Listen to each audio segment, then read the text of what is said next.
A lot of science owes its existence to religion, which is something people don't think about often, but a lot of our early scientists were literally full-time members of clergy. Clergymen used to be the scientists. Hello, my name is David Kaplan. I'm here today to talk about science and Judaism. Hi, I'm Rabbi Yechiel Krisch. I live in Pomona, New York. Right now, I write about science. I've been writing about science for many years for various audiences. At the moment, I'm a press officer at the Rockefeller University, where we have something like 70 biomedical labs. And I'm also an ordained rabbi working with the Chabad movement. Well, will you just comment on the connection between science and Judaism? Absolutely. Judaism, Torah, let's call it Torah. The Torah itself is the blueprint of the universe. Because it's the blueprint of the universe, everything that's in our physical universe is going to be based on the Torah. Science is the study of that blueprint. So if we are studying the blueprint, which is the Torah, through science, we have scientists looking at the world and observing, and what they find will inevitably always, if it's done correctly, match the Torah perfectly. Because science is describing something that the Torah is stating. The Torah tells us a truth, and science consistently backs it up. A lot of scientific discoveries in recent years had been either directly or indirectly referenced in the Torah and a lot of our Jewish holy books. Will you comment on that phenomenon and actually cite some specific examples? Maimonides, Rambam, he gives a measurement of the size of the sun. And for generations, we thought it was wrong because it doesn't sound right. He gives a relative measurement of the sun, saying the sun is a certain size bigger than the planet Earth. And the number doesn't work. Now what we know about astronomy is that the number is way off. This is not the size of the sun. The sun's a lot bigger than Rambam thought it was. So for a while, people thought that he was just out of his mind. Now that we understand how the corona of the sun works, though, and how projections off of the corona work, when we measure the corona, that is the area around the sun, and we measure what the sun would be if you count the extent of how far it can go, it comes down almost exactly to Rambam's measurement. So a lot of times, the more we study, the more science we learn, the less we see the contradictions. There was certainly a time where Torah and science didn't line up at all in the early days of science. And what's really happened is Torah hasn't changed at all. Science has caught up. We used to think that medicine could be done a certain way. We used to believe that evidence wasn't necessarily all that necessary. The early days of science, good evidence collection, putting things in books, the system of one scientist talking to another to work out problems, these are ideas that were somewhat alien to science until the 1700s or the late 1600s, maybe the 1500s if we're starting from Copernicus. These are ideas that go back all the way to the beginning of the Talmud. So certainly the basis of science is very much something that a Talmudic scholar would look at and say, that's exactly what we think, and that a secular scholar might not have agreed with until around the year 1500. So we certainly are far ahead in the scientific method. Earlier you stated that the Torah is the blueprint of the universe. And so what can science learn from the Torah? Science can learn the truth from the Torah. There's a classic example from the Indian subcontinent, which is that you take a blindfolded person and you have him walk around an elephant, and you ask him what is he dealing with. So the blindfolded person will feel the trunk and think it's one thing, the tail and think it's a different thing. And as he walks around the elephant, if he's allowed to keep circling and keep feeling, and he's got a brain, he will eventually figure out that it's an elephant. This is the scientific approach. This is evidence, and it does work. It works incredibly well. Science is very well founded on very seriously good principles. Science works. It really does. And if we didn't believe it worked, the Torah wouldn't give so much authority to it. The Torah says, for example, Nitin Rishus l'Roifeh l'Rapes. A doctor is given authority to heal. The Torah trusts doctors. The Torah trusts science in a big way because evidence collection is so well done. You keep circling that elephant over and over again. At the same time, the Torah sometimes says, this is an elephant, in which case, no matter how many times I circle it, I'm not going to get any further than the Torah. And as a matter of fact, sometimes a scientist will, if you'll follow my metaphor, circle the elephant again and again and conclude that it is a walrus. And there the Torah says, no, it's an elephant. And science goes, look, I circled, it's definitely a walrus. Good for you, but it's an elephant. So the Torah has the final bottom line on some issues. What's kind of incredible is that the Torah doesn't have the bottom line on a lot of issues. The Torah doesn't tell us most things that we're studying in science. The Torah tells us how old the world is, how old the universe is. But a lot of science, the Torah doesn't say anything. And there, the best method that we have is evidence, is scientific evidence. So when the Torah speaks, science should listen. When the Torah doesn't speak, our best approach is to listen to the science. Let's talk about some issues that might appear to be incongruous, like the age of the universe. Classic. It's a classic. So the Judaism says one thing, and it appears science says another thing, but actually they may be saying the same exact thing. Would you please talk about that point? Sure. We have, as I see it, 4 options every time Torah and science conflict. Only 4. Maybe you can find another one, but I've only counted 4. And that is that we can twist Torah into a pretzel, because we assume that science is right and therefore Torah is archaic and should be wrong. One approach is we say Torah didn't really mean it. When God said he made the world in 6 days, he was joking. God tells funny jokes. So one approach is to twist the Torah into a knot. Another approach is we can twist science into a knot. We say Torah is true, but science is just like 5 guys in a basement trying to figure things out. What do they know? Obviously, as you can tell from my tone, I don't particularly appreciate either approach. I don't like a sacrifice of science or Torah, but there are approaches that you'll find that people have used effectively. The twist of the Torah and the twist of science. A third approach that's become very popular in recent years is the Kabbalah approach. I have a fourth approach, which is the one that I use, and I think it's faithful to a lot of the Lubavitcher Rebbe's letters on the topic, which is that once we recognize what Torah does best and what science does best, we usually don't find contradictions between them. There's a certain synthesis. In recent years, science has settled on a number which about 13.7 billion seems to be the fad at the moment. Right, it's always right. hovering around 14, but right. The most recent data, I think 13.7. Okay, 13.7, 13.7 billion, and Judaism says God created the world in 5,783. Well, God created the universe in 6 days. 6 days, rather than and 7. it's been around for about 6,000 years. It's been around for 6,000 years, Yeah. so around for 6,000 years versus 13.7 billion. So you can immediately see the common ground, right? We just want to just split the difference. That seems to be incongruous. Oh, What yeah. is Judaism's explanation for the separation here? So we can do all 4 approaches, right? All 4 approaches do exist in the literature and are valid approaches. Which is the one you prefer? Oh, definitely the fourth. Well, let's hear your thoughts. You want to hear my thoughts? Please. Sure. So you don't want to hear the other ones. Do you believe that God split the sea? The Red Sea? Yeah, the Red Sea when we left Egypt. Yeah. Great. I think most Jews believe that. I do. I think most Jews believe that God split the sea. Do you believe in the basics of water chemistry? Now, I know you probably don't necessarily know all the basics of water chemistry. Remember I said I got a T in C's and D's in That's chemistry. right. But the basics of it, if I told you the water chemists have come up with a conclusion, would you broadly support their conclusions? If you said that, then I would believe it. There we go. I think you probably know that it would violate all of the rules of hydrogen bonding and water chemistry that water can split in half. Water can't split. And even if water can split because a tsunami comes and draws the water straight out of the ground, the Red Sea was the Sea of Reeds, is opportunistic splitting. The moment the Egyptians are about to catch us, the sea splits. There is no chemical explanation for that. And the ground was dry. By Yabasha, it says in the Torah. They walked on dry ground. No way science does that either. This is an absolute violation of several laws of physics, several laws of chemistry. It's a big problem. How do people believe that? What do they do with that? What do you do with it? With the violation of the... Yeah, how do you believe in the splitting of the you're sea? asking me? Yeah. I mean, to me, God split the sea, violates science. What do you do? God creates the rules. Now, he mostly wants to follow the laws of nature, which he created, but sometimes he can go off the script if he wants to. Exactly. That's my approach. My approach is, it's exactly my approach. Couldn't have said it better myself, but I'll try. My approach is that science describes the steady state of the world when God is not performing miracles. Sometimes God performs a miracle, and he breaks that steady state. The reason why I like this approach so much is because I think we all kind of intuitively believe it too. Anybody who believes in miracles and understands some science believes that science is describing the steady state of nature the way God made it, and that it doesn't vary very much, but that God has the authority to come in and smash the whole thing and do a miracle. And that a miracle is essentially when science goes offline for a few minutes, right? Mm-hmm.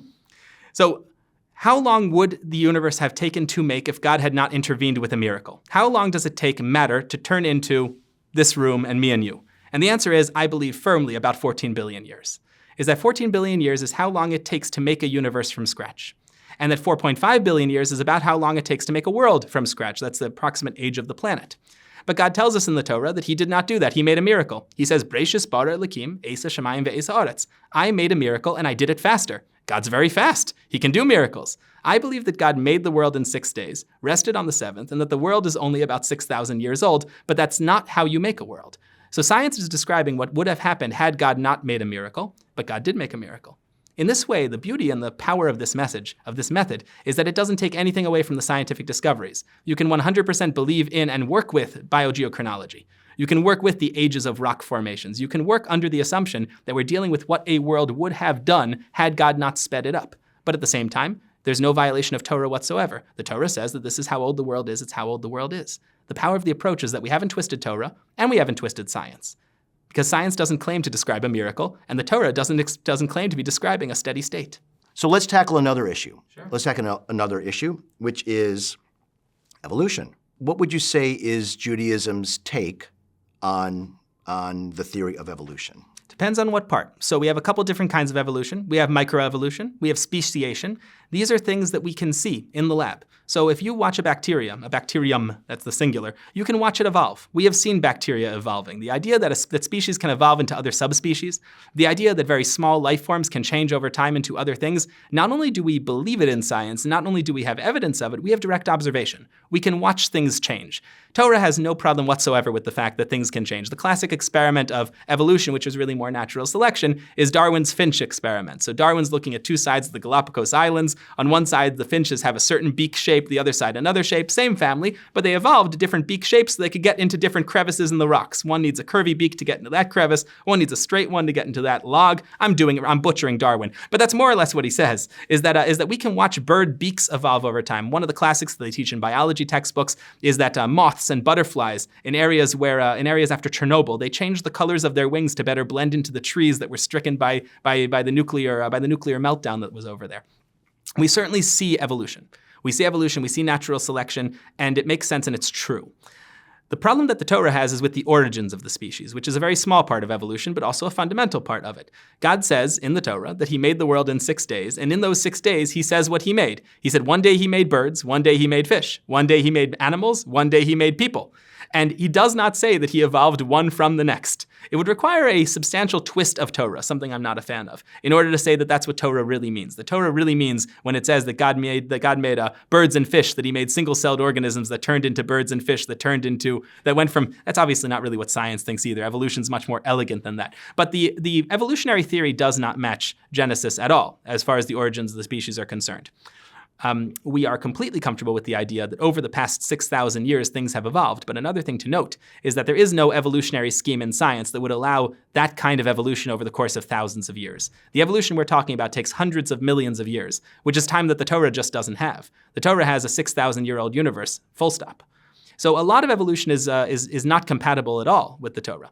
How do we reconcile that as Jews? I use the same method that I used a second ago with the miracles in the age of the universe. And that is that, once again, science describes how things would have happened had God not made a miracle, and Torah describes what actually happened because God made a miracle. So God left in the world evidence of evolution so that I would understand how to make a world myself.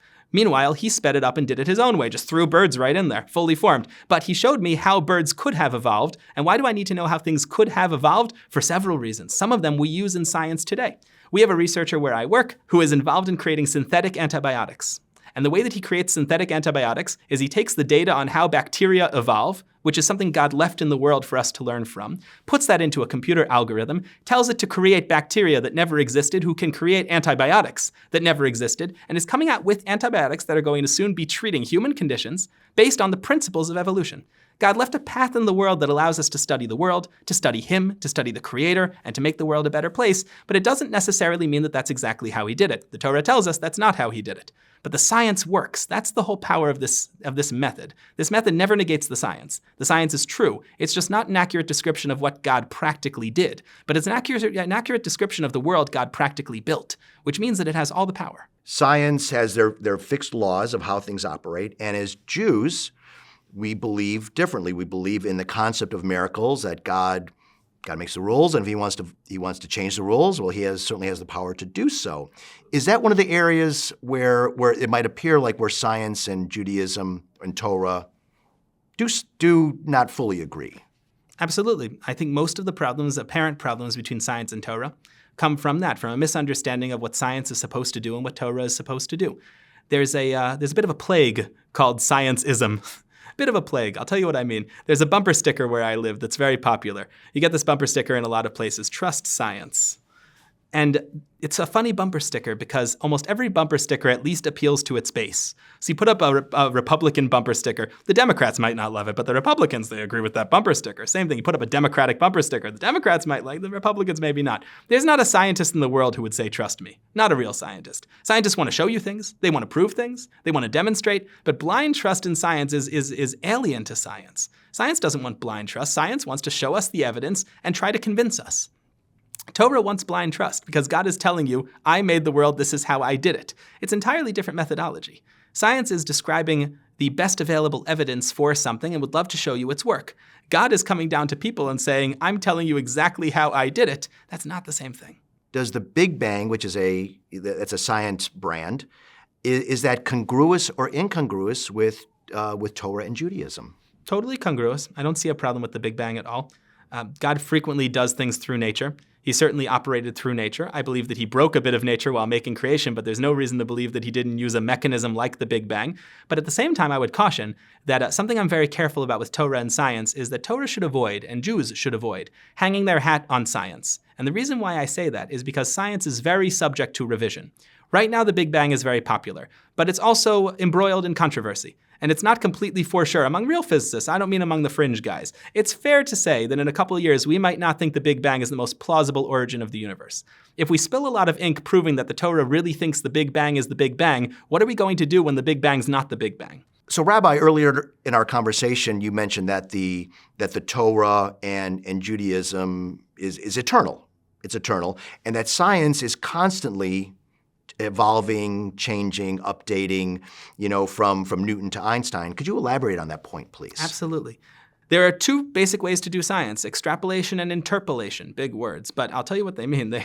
Extrapolation is when I imagine that I have a molecule, and this molecule, I know how it operates at the entire range from 1 degree to 100 degrees. And I know what this molecule will do from 1 degree all the way up to 100 degrees. Can I guess what it will do at 101 degrees? I think that'd be fair. Can I guess what it would do at 0? Probably fair, but it's extrapolation. Can I guess what it would do at 100 million degrees? Not really fair. No matter how good the trend line is, the further I get from the range that I can observe, the bigger my guess, the bigger my error.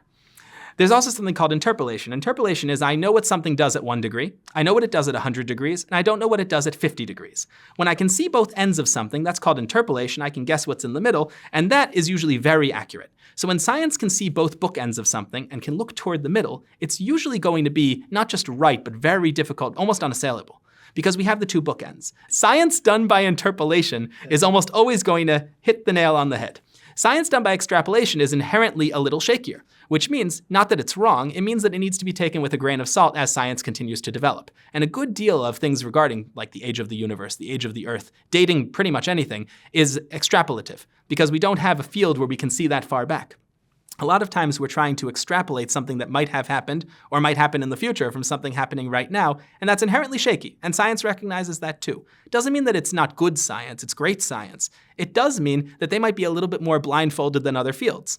So for Torah, which is eternal, and for God, which is correct, and something that we believe in to our very core, to have to bend that until it fits into science's pigeonhole, I don't think that's even somewhat necessary when it comes to the sciences that are not quite done being scienced yet. Let's talk about the history of the Jews with astronomy and how we have a lot of very noteworthy Jewish astronomers. Would you please talk about these folks? Without a doubt, the most noteworthy is going to be Rambam, and that's across all of science. He's the most noteworthy of our medical experts, the ones who dealt with medicine. He also dealt with astronomy. He was a Renaissance man, the Rambam, and he was also one of the greatest codifiers of Jewish law. He was quite a scientist. He was a personal physician to some sort of king or sultan in his area, and he was an astronomer of some note. He very closely followed the Ptolemaic model, the Aristotelian model, if you're familiar with how those work. And in his book Mishneh Torah, where he describes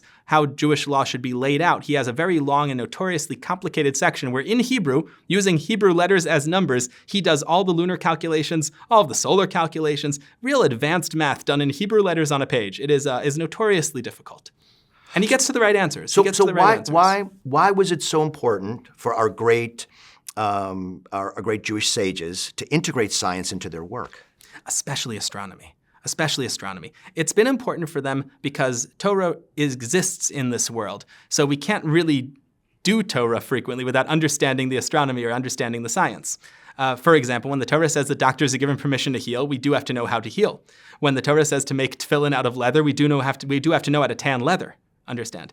So we do need science very frequently just to do the very basics of the Torah. The Torah demands that we calculate our months and that we calculate the cycles of the stars. As a matter of fact, it's brought in the Talmud that it's a mitzvah to learn how to calculate the trajectories of the stars, the trajectories of comets and planets, and it's a mitzvah. The language used there is mitzvah. There's a handful of codifiers of Jewish law who try to pick out the 613 commandments. One of them, known as the Smag, actually lists this as one of the 613 commandments, that every single Jew is obligated to know how to do astronomy. Practically how to match the tekufas, how to map a planet as it moves across the sky, and if not, they're missing out on one of the 613 commandments. So particularly astronomy is very near and dear to the Jewish mind. A lot of the great scientists, astronomers like Newton and Galileo, they had connections to religion. Yeah, sometimes difficult ones, right? Ask poor Galileo, who died under house arrest for his ideas.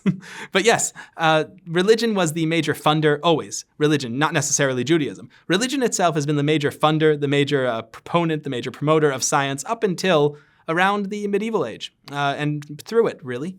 A lot of science owes its existence to religion, which is something people don't think about often. But a lot of our early scientists were literally full-time members of clergy. Clergymen used to be the scientists. So Rabbi, what is the Jewish position on astrology? Sure, so studying like star charts and figuring out what my future will be or my past or my inclinations. Yes. There's a long section of the Talmud that breaks it all down and says if you're born under this planet, in this house, under this star, you have these proclivities. That is mentioned in the Talmud, but then the Talmud concludes on a fascinating note, one of my favorite stories in the entire Talmud. It says that Abraham, biblical Abraham, our forefather, he didn't have any children. So he walks outside, he looks up at the sky, and he says, I don't have any children because Jupiter's in the wrong place. I was born under Jupiter, and because of where Jupiter's located, the word in the Talmud is the Talmudic word for Jupiter, to give you an idea of how long we've been looking at the sky. It says, Jupiter's in the wrong place, I can't have children. Avraham einay meilid. Avram can't have kids. So God shows up. And God says to Avram, what's the problem? You're going to have kids. I gave you a blessing. You're going to have children. Avram goes, but the stars are in the wrong place. And God says, I'll move Jupiter. I'll move it. This does encapsulate the actual Jewish view on astrology, which is that astrology can, according to Jewish tradition, the stars can create certain proclivities in people. They can give people certain natures, but that we are not subject to that. We're able to conquer it. So it's an input. It's not fixed. It's not final. 100%. Right. So if your birthday happens to fall within Mercury and you're a little hot-tempered, that doesn't mean you're hot-tempered forever. You could always adjust because we have free will. With the caveat that I'm not sure what Mercury does exactly. If that were to be the case hypothetically, then absolutely, it doesn't pigeonhole you. What it might do, according to the Talmud, is make you more subject to certain base urges or certain lofty urges, and that a person, when they know that, can work within that. But it certainly doesn't even begin to take away someone's free will. It doesn't take away the free will of a Jewish person or a non-Jewish person, because since now every non-Jewish person has to keep the 7 Noahide laws, that means they have free will as well, because they can choose to keep those laws or not. As long as God's going to give people free will, and he gave the Gentiles 7 laws, that's their free will. He gave us 613, that's our free will. He can't, God doesn't take away their free will and put it in the stars. So everybody has free will, but what the stars can inform us, according to the Talmud, is what sort of problems we're going to have to deal with and what we're going to have to overcome in order to be our best selves. That is absolutely a possibility. Well, it's a great term, but based on one example of the story you told about Abraham, it is not a good idea in Judaism to embrace fortune-telling, okay? Because things are not final. That the fortune teller might tell what's going on at the moment, but that is a misnomer because the world is not final. It's not telling the future. I will note that it's also completely forbidden. So looking at the stars to tell the future is something that we're not allowed to do at all. Looking at the stars to try to figure out what my personality might be and how I might use that to serve God, the Talmud doesn't seem opposed to that. But looking at the stars for the future, absolutely forbidden. It's one of the 613 that we don't look at the stars. So fortune-telling is not a Jewish idea? Not even a little bit. Okay. At the end of the day, if our viewers are stuck trying to reconcile Torah and science, what would you advise them to do? First of all, the Torah is right. And it sometimes requires incredible bravery to stand by the Torah, especially when it doesn't look good to the society that you live in, to the people that you work with, to the people that you talk to. Judaism requires a good deal of bravery, and I think a lot of times we talk about Judaism as being this sort of militaristic bravery, like in the Hanukkah story, where you just run into battle with a sword as the few against the many. That's not what modern Jewish bravery looks like. Modern Jewish bravery is that I'm not afraid to tell my society that I respect you, I'll talk to you, and I'll work with you, but I don't agree with you. And being proud to say that the Torah does not fall in the same place as science is one of the core principles of Judaism. In the Code of Jewish Law, the very first the very first law in the Code of Jewish Law is don't be embarrassed in front of people who will put you down, because the world is never going to particularly like the way we see things. I think a lot of people think that Judaism only recently fell out of sync with the secular mind, that it used to be that we were ancients and they were ancients, and everybody got along until around the scientific or industrial revolution, where suddenly Torah found itself trying to play catch-up. It's not the case. Abraham was against the entire world. And when Abraham was against the entire world, ethics at the time, and science at the time, and philosophy at the time was idolatry. And he was brave enough to say, I think your science and your ethics and your philosophy is dead wrong. And they threw him into a furnace. They threw him into a furnace. It didn't go very well for him. He turned out okay. He made it out. But this is the story of Judaism forever. We've never been in step with our society, because we're eternal and we're true and we don't change. And society does change. What's popular right now might end up lining up with Torah very nicely. There are areas in which science and Torah meet completely, and areas in which science and Torah cannot agree or do not agree. We simply have to wait, first of all, for the science to catch up or for the society to shift its focus, because that does happen when you have millennia-old eyes. We're an old people. But also it requires just incredible bravery. A Jew stands up strong and proud and says, this is my people, this is my Torah, this is my faith, and I'm not going to budge on it or sacrifice it or twist it into a pretzel just because it makes my friends and my colleagues uncomfortable. That's what it is to be a Jew. That's what it is to be brave nowadays. It's a modern Maccabee. A modern Maccabee is someone who sees the contradictions between science and Torah, and perhaps not in battle, certainly not disrespectfully, but respectfully is happy to say, I'm on Team Torah when it does contradict. When in doubt, trust the Torah. Absolutely. That's been our faith for 6,000 years. Nothing's held us together besides the Torah. It's what we are. The Rohr Jewish Learning Institute has the largest collection of Jewish media online. Hit subscribe for more.